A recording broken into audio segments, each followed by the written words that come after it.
2014 was a year of monumental change in WWE. It saw the launch of the WWE Network, the breakup of The Shield, the end of The Undertaker's WrestleMania winning streak, and perhaps most importantly of all, Damien Sandow became Damien Mizdow. We didn't know how good we had it. With all this going on, it's easy to forget that the company also hosted some incredible matches throughout the year. And that's where I come in. I'm Adam Pachisi from Cultaholic Wrestling, and these are the 10 best WWE matches of 2014. Join us. Number 10, John Cena vs. Brock Lesnar at SummerSlam. This might be a controversial pick, but few matches in recent memory have been as shocking as what went down in the main event of SummerSlam 2014. After Daniel Bryan's WWE Championship reign came to a sad end due to his injury, the title was held up and then won by John Cena at Money in the Bank. Cena carried the belt through to SummerSlam, where he would defend it against Brock Lesnar, the man who had snapped The Undertaker's streak earlier in the year. Spoiler alert, you won't be seeing that match on here, although you probably already knew that. In a move absolutely nobody saw coming, Lesnar totally dominated Cena. He chucked him round like he was a hacky sack, making WWE's Captain America look like Steve Rogers before he got injected with a super serum. After 16 minutes of utter carnage and after just one offensive move from the champion, Lesnar pinned Cena to win the title in spectacularly dominant fashion. It wasn't a technical classic or a well-paced brawl, but it was utterly gripping to watch the once mighty Superman get torn to pieces. Us wrestling fans are a sadistic bunch, aren't we? Number 9, John Cena vs. Bray Wyatt at Payback. At WrestleMania 30, John Cena defeated Bray Wyatt, bringing the cult leader's momentum to an abrupt halt. Wyatt got his win back at Extreme Rules, albeit with help from a demonic version of that kid from The Snowman, which led to a rubber match at Payback, which would be fought under Last Man Standing rules. In one of the better examples of this stipulation in WWE history, these two foes took their fight all over the arena, making use of weapons and environments like they were in a video game. The finish was especially gamey as Cena hits Wyatt with an AA through an equipment crate and then pushed another one on top of him to keep him down for the 10. Although you could argue this match is hurt by the fact that Wyatt was literally buried by the established star, the action was so good that in isolation this is a fantastic watch. Having two strong personifications of good and evil perfectly fit this type of extreme matchup, and the violence on display never got silly, unlike with some other Cena Last Man Standing affairs. What I'm saying is nobody got duct taped this time. Number 8, the Usos versus the Wyatt family at Battleground. Jimmy and Jey Uso, back when they were impossible to tell apart, got involved in the previous match to counteract Bray Wyatt's henchmen Luke Harper and Eric Rowan. It makes sense then that the two teams would collide just 6 weeks later with the WWE Tag Team titles on the line. At Battleground, the Usos put their ugly bronze straps up for grabs against the Hairy Man Patrol in a 2 out of 3 falls match. They might have been blander than untoasted white bread, but the brothers were still damn fine wrestlers at this point and the perfect foils to their gigantic menacing opponents. Harper and Rowan could also put an incredible shift in, which is precisely what they did here. The stipulation kept things interesting right up to the end, when a double Samoan splash put Harper away to give the future Bloodline members a 2-1 victory. Tag team wrestling actually had a little bit of a revival in 2014 after so many years in the dark, and this is one of the prime examples of that phenomenon. Naturally, Vince McMahon put a stop to that by breaking the Wyatts up shortly after, because screw you, pal!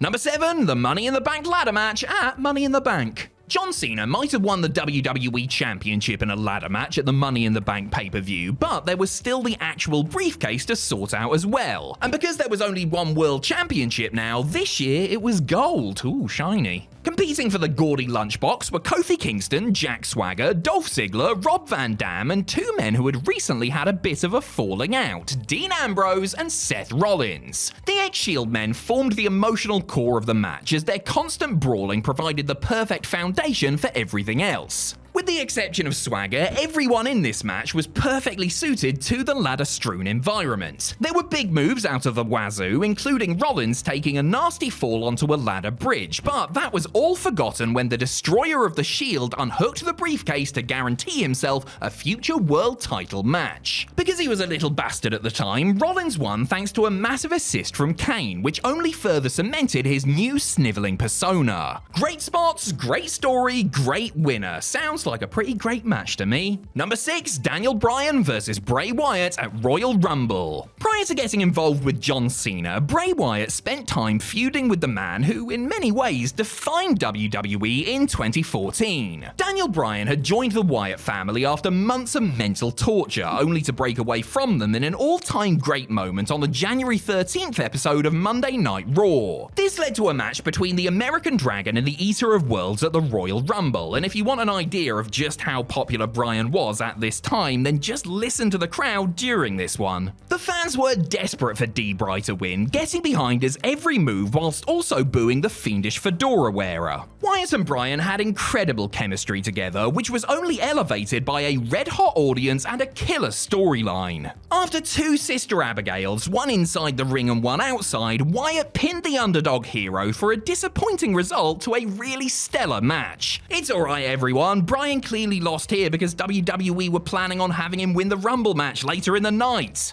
Wait, what do you mean he didn't win?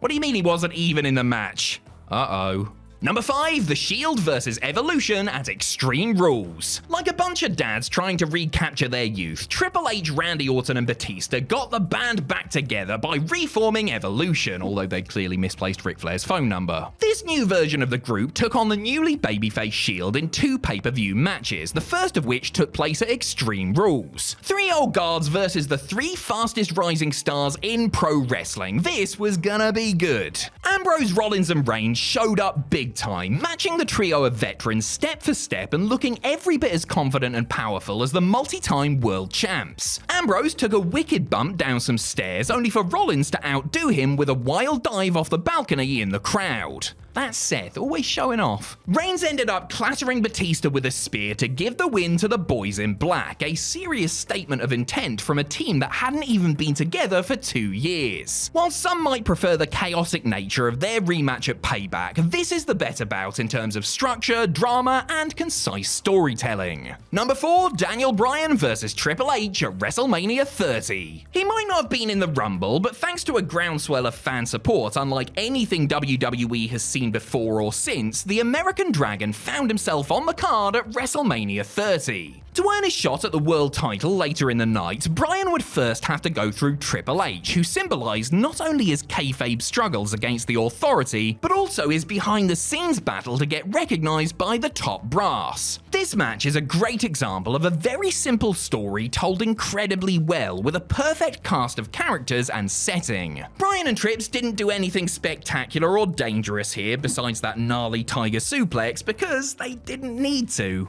Bryan was a beloved babyface, whilst the game was the hated heel standing in his way. They just had to go out there and wrestle, and the crowd were like putty in their hands. When Bryan reversed a pedigree attempt into the winning pinfall, the crowd erupted with relief. WWE were actually putting their favourite in the title picture, and he had just had one of the best Mania openers in history. Surely he was going to win the title now, right? Right, number 3, Randy Orton versus Batista versus Daniel Bryan at WrestleMania 30. He was going to win the title, hooray! Mere hours after beating Hunter and then taking a brutal assault from Trips after the match, Bryan stepped out again to compete in the show's headliner against WWE Champion Randy Orton and Royal Rumble winner Batista. The crowd were once again on their best form for this match, driving their chosen one to pull out all the stops even when the former Evolution buddies ganged up on him. I mean, that RKO Batista bomb combo through the announce table was rad as hell, even if it seriously messed up Randy's back. The in-ring wrestling here was superb, but this was all about the moment at the end. Big Dave was trapped in the yes lock, tens of thousands of people yelling at him to tap out. Eventually, his hand hit the mat, and Daniel Bryan was declared the brand new WWE World Heavyweight Champion in one of the greatest feel-good moments in company history. The entire stadium erupted in yes chants, and for that night at least, everything was perfect. In another universe, this was just a regular singles match between Orton and Batista. Mental. Number 2, the Wyatt family versus The Shield at Elimination Chamber. 2 months before their big clash with Evolution, The Shield had another 6-man tag on pay-per-view, and it was one that fans had been chomping at the bit to see. The Shield and the Wyatt family had debuted less than a year apart in an era where, in WWE, factions didn't really exist or were 3MB. A match between these two units had been on fans' wish lists for a while, until at Elimination Chamber 2014, their prayers were answered. All 6 individuals got a chance to shine in this epic clash, which saw brawling inside the ring, brawling outside the ring, brawling in the stands, brawling on top of the arena roof.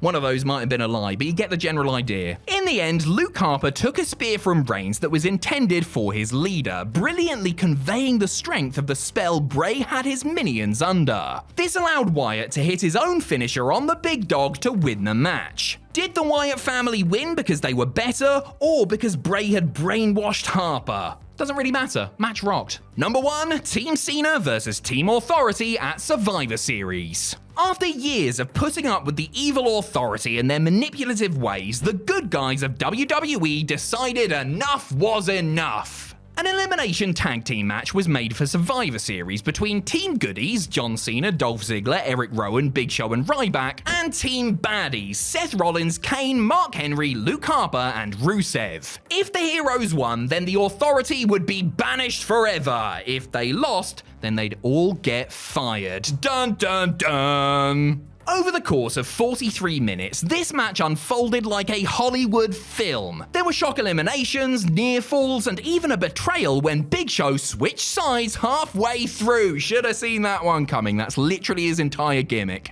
Dolph Ziggler somehow managed to overcome a 3-on-1 advantage, only for Triple H to interfere and set up Seth Rollins to make the winning pin. But then, who should save the day but only bloody Sting, making his first ever WWE appearance to stop the Authority, hand Ziggler the victory, and end this match on the highest of highs. Sports entertainment at its finest. This is easily one of the best Survivor Series matches of all time and the very best match of 2014.